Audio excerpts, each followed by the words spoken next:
Assalamualaikum warahmatullahi wabarakatuh. Perkenalkan, nama saya Askia Odelavani dari Program Studi Pendidikan Matematika kelas 3A semester 3 angkatan 2022. Dengan NIM 12220500026. Saya di sini akan mempresentasikan materi memahami hakikat evaluasi dan hakikat alat atau media pendidikan Islam. Yang pertama ada evaluasi. Nah, evaluasi dalam pendidikan Islam ini adalah salah satu komponen pendidikan berupa penilaian, pengukuran terhadap pencapaian tujuan pendidikan. Karena manusia ini bukan hanya sebagai sosok pribadi yang religius saja, tapi berilmu dan berketerampilan.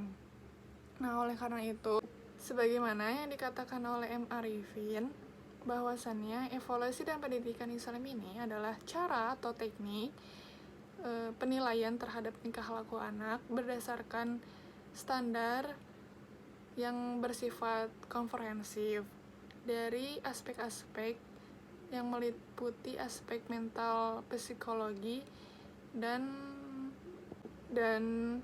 spiritual religius, karena manusia ini tidak hanya sebagai sosok pribadi yang religius saja, tapi harus berilmu dan berketerampilan yang sanggup untuk beramal dan berbakti kepada Allah Subhanahu wa Ta'ala dan masyarakat sekitarnya.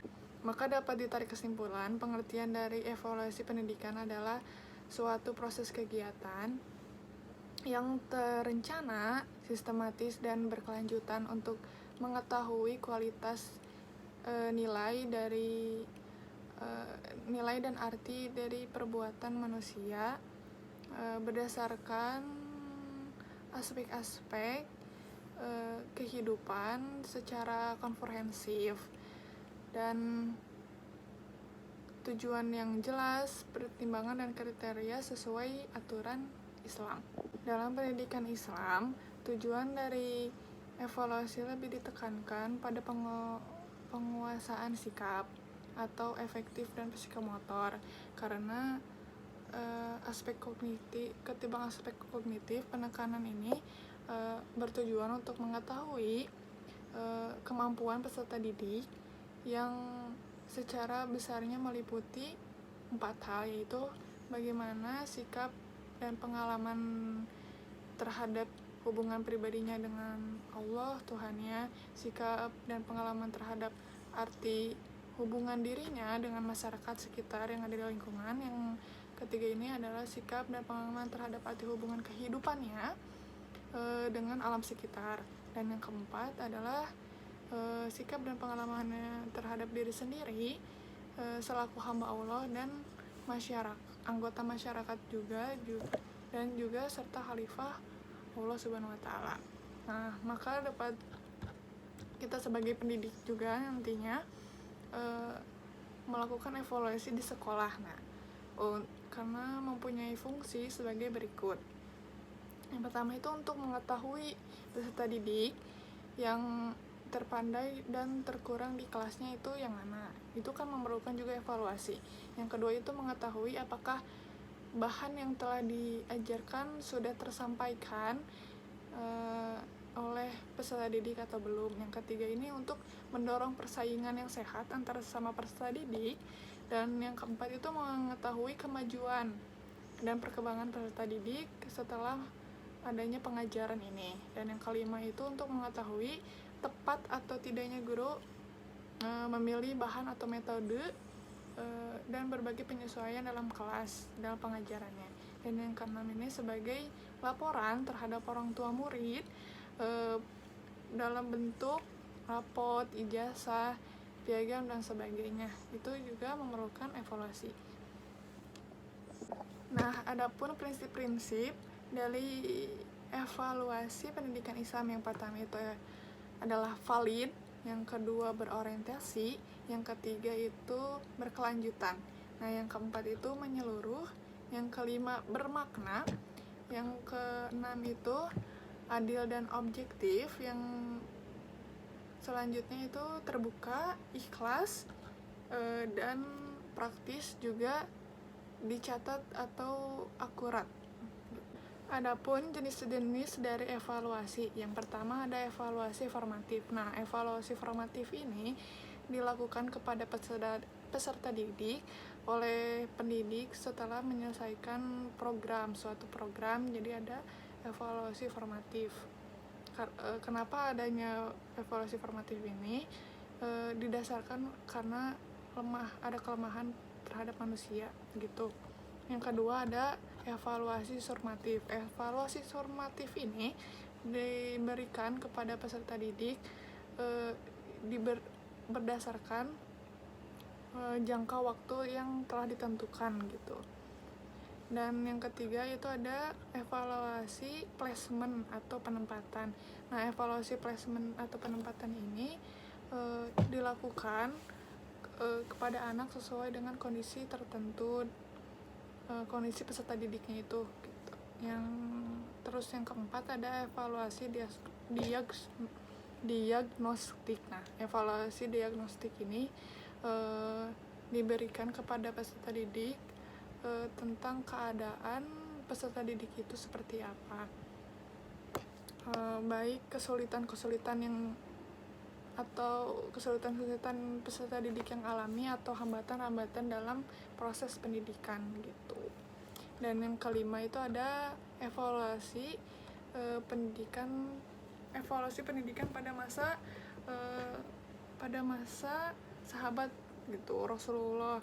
Nah, pada masa sahabat Rasulullah ini ada juga evaluasi. Nah, evaluasinya itu berupa sebagaimana peningkatan pendidikan terhadap pendidikan yang ada sahabat gitu, yang sahabat Rasulullah miliki, itu dievaluasi oleh Rasulullah itu sendiri gitu. Materi atau alat dalam bentuk benda atau hardware. Yang pertama itu adalah pendidik. Nah, pendidik juga itu kan sama sebagai alat gitu. Yang kedua adalah lembaga pendidikan formal maupun informal. Terus peserta didik juga termasuk, terus sarana dan prasarana itu seperti gedung kayak gitu-gitu. Terus perpustakaan sebagai jendela ilmu, buku kan di situ. Terus kecakapan dalam kompetensi pendidiknya juga itu termasuk sebagai alat gitu kan. Terus metodologi pendidikan juga termasuk. Terus manajemen pendidikan yang mengelola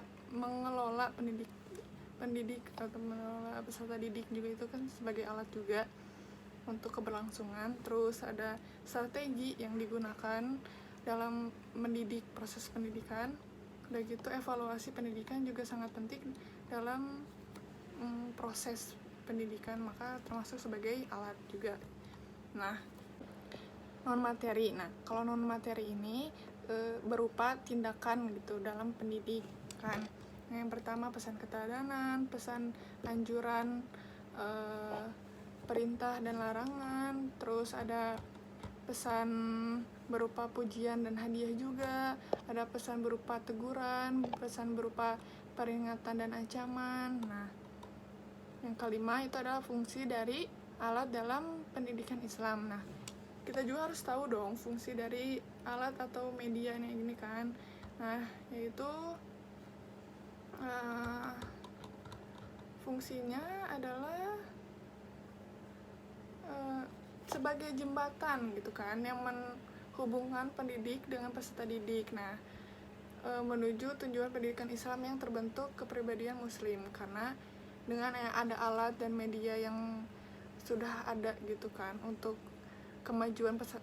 kemajuannya pendidikan Islam ini, maka kita harus menggunakan sepenting-pentingnya gitu dengan bermanfaat gitu. Nah, begitu menurut Abu Bakar Muhammad, beliau memberitahukan fungsi dari alat atau media ini. Yang pertama itu mampu mengatasi kesulitan-kesulitan dalam memperjelas materi pelajaran yang sulit-sulit dijelaskan gitu. Yang kedua ini mampu mempermudah gitu pemahaman peserta didik dalam suatu materi yang sulit gitu kan.